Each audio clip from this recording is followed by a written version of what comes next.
And you look at African economies and their GDP and ask yourself, what has been the major driver of growth in Africa? And why has that suddenly changed? You'd find that Africa Rising was a story that was built on two pillars. The first pillar was rising commodity prices, occasioned partly by the rise of China, the strength of Chinese and Indian growth. The second was rising debt. Because what happened was, after the Paris Club and London Club negotiations, after the HIPC programs, African economies found themselves deleveraged, and then they quietly went on a borrowing binge, borrowing domestically to fund recurrent expenditure, and that fueled growth. And that was true of Nigeria, as was true of many other commodity producing African countries. Now, as a country, we need to understand that the growth of Nigeria in the periods of high growth was driven largely by rising commodity prices and debt.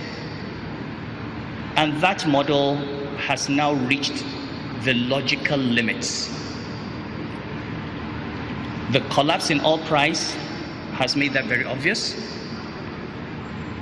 Today, if you're looking at debt, if you take the IMF Article 4 consultation report, the federal government of Nigeria is spending 66% of its revenue on interest on debt. 66%. Which means only 34% of revenue is available for capital expenditure, for recurrent expenditure, and for development. That model cannot work. If you look at the 2017 budget of the federal government, and I don't know if people are looking at those headline numbers, and I sometimes wonder what Nigerian economists are doing. The 2017 budget presented by the federal government, the amount earmarked for debt service is in excess of the entire non-oil revenue of the federal government. But that's not the problem. The problem is that it is also a budget that also goes for even more debt. So if you're paying 66% of your revenue as interest and you add more debt, where do you stop? 70%, 80%? When do you stop? And the key to fora such as this is that as a country at the national level, and as state governments at the sub-national level, we need to understand that the model of government borrowing and spending has reached its limit. Growth can only come from investment. Growth can only come from investment. It cannot come from consumption. It cannot come from the government balance sheet because government doesn't have money. It cannot come from borrowing because you cannot borrow unsustainably, and everybody from the federal government to the state and local government has to ask one question and one question only: how do I make Nigeria, how do I make my state, how do I make my local government, my emirate, the attractive destination for the scarce capital flying around the world?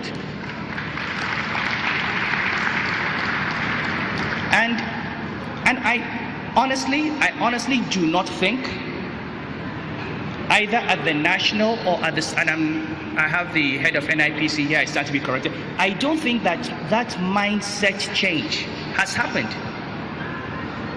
And the way to see it is to look at the budget. If you're still borrowing money to finance infrastructure, then you're still in that mindset of borrow and spend. We have governors, they go to China, spend 1 month on a tour of China, and what do they come back with? MOUs for debt. China will lend you $1.8 billion to build light rail. You know, this light rail will be done by, the rail will come from China, the trains will come from China, the engines come from China, the labor comes from China. The driver is Chinese. At the end of the day, what do you benefit from it, your citizens? You ride on a train. And when you ride on this train, if you're in northern Nigeria, if you're in a state like Kano or Kaduna, if you ride on a light rail train, where are you going to? You're not going to an industrial estate to work. You're not going to school. You're not going to the farm.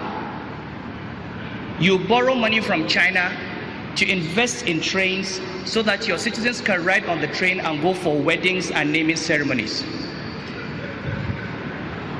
Because that is all that is happening. There is no economy. Why do you want a train if you don't have an economy? And, you know, these are what we, because at the end of the day, a nation and a state is only transformed by vision. Once that vision is flawed, every single thing that follows from that logically collapses, which is why I like the idea of an investment company, because anyone who is interested in bringing in investors, anyone who's like we listened today saying come and invest in Kaduna, has already made that mindset change and said, you know what, the growth of my economy is not going to come from me borrowing money.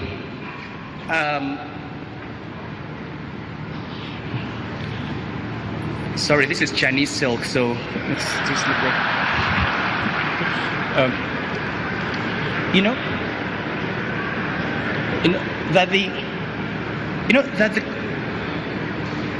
you've made the mindset that the growth of my state is not going to come from me going to burden my balance sheet with even more debt to build roads.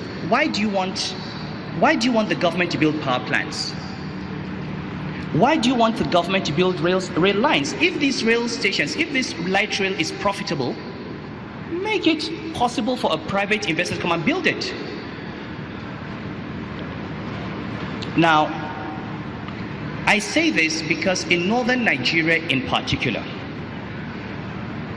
the governments need to conserve their resources for those areas where government has failed in the last few decades. We need to invest in education. We need to invest in healthcare. We are in denial.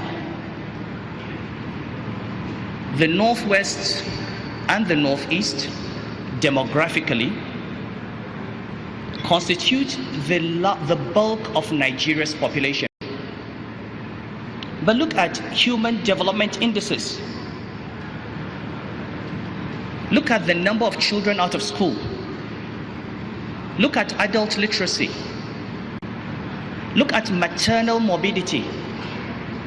Look at infant mortality. Look at girl child completion rates. Look at per capita income. The Northeast and the Northwest of Nigeria are among the poorest parts of the world. Not just Nigeria. As far back as 2000, I looked at the numbers. Borno and Yobe states, UNDP figures go back to Human Development Indices 2000. Borno and Yobe states, if they were a country on their own, were poorer than Niger and Cameroon and Chad. Nobody saw this because we're looking at Nigeria as a country that averages the oil-rich Niger Delta, the industrial and commercial-rich Lagos, the commercially viable Southeast, and you have an average. Break Nigeria into its component parts, and this part of the country is among the poorest. If it were a country, would be one of the poorest nations in the world. And we do not realize we are in trouble. Oh, by the way, I see that when Governor El-Rufai said they have moved the movie production to Kaduna, all the TV cameras turned on me.